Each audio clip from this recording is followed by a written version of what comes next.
ॐ श्री दुर्गायै नमः। अथ दुर्गा सप्तशती सप्तमोऽध्यायः। ध्यानम्।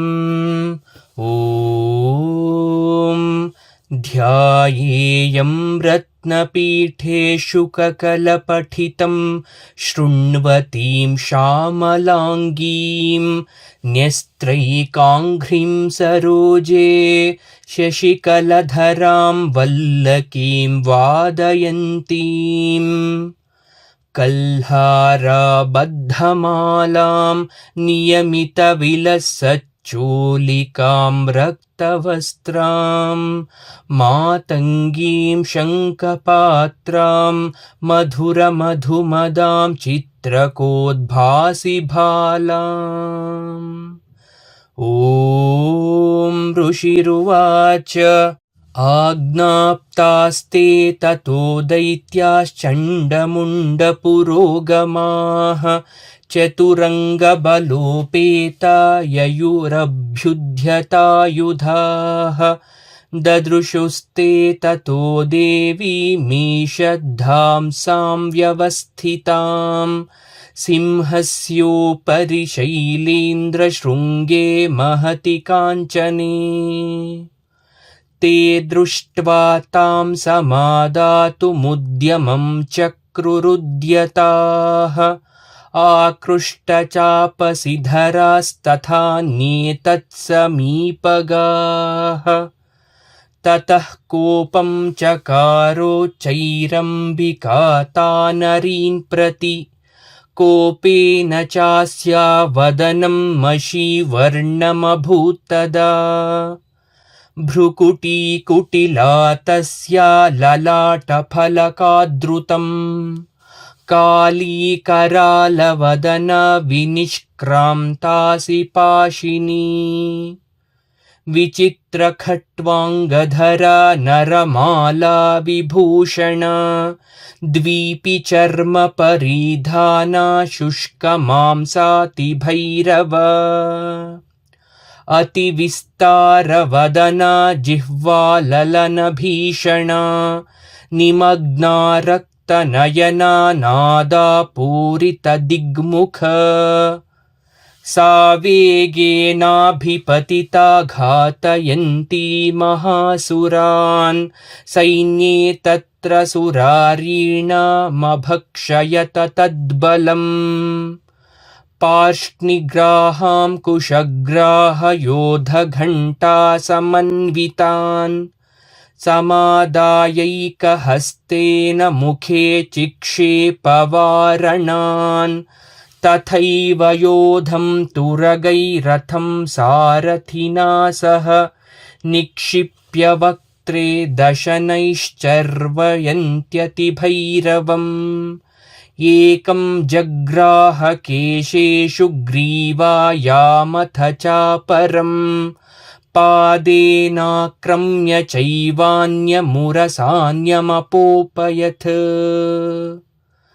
तैर्मुक्तानि च शस्त्राणि महस्त्राणि तथासुरैः मुखेन जग्राहरुषा दशनैर्मथितान्यपि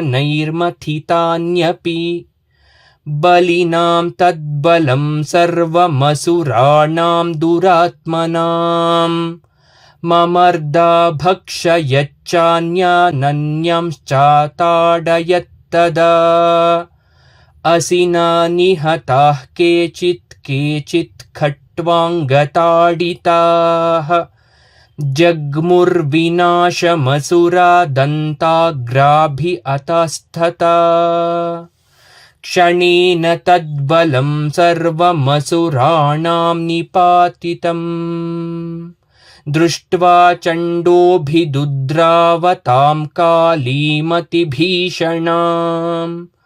शरवर्षैर्महाभीमैर्भीमाक्षीं तां महासुरः छादयामास चक्रैश्च मुण्डः क्षिप्रैः सहस्रशः तानि चक्राण्यनेकानि विषमानानि तन्मुखम् बभुर्यथार्कबिम्बानि सुभूनि घनोदरम् ततो जहासातिरुषा भीमं भैरवनादिनी काली करालवदना दुर्दर्शदशनोज्ज्वला उत्थाय च महासिंहं देवी चण्डमधावत गृहीत्वा चास्य केशेषु शिरस्तेनासिनाच्छिनत् अथ मुण्डोऽभ्यधावत्तां दृष्ट्वा चण्डं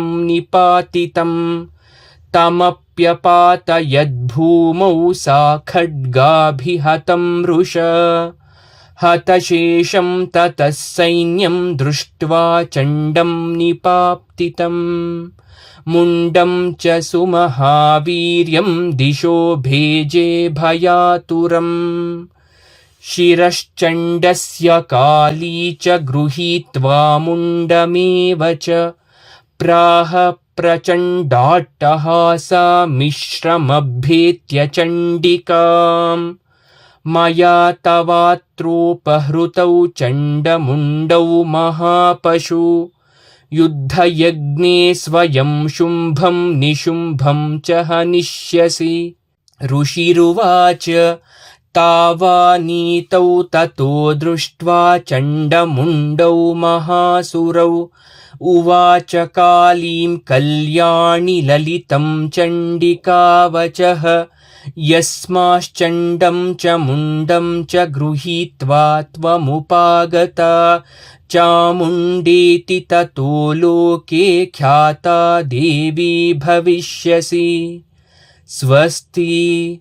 श्रीमार्कण्डेयपुराणे सावर्णिके मन्वन्तरे देवी महात्म्ये चण्डमुण्डवधो नाम 7मोऽध्यायः।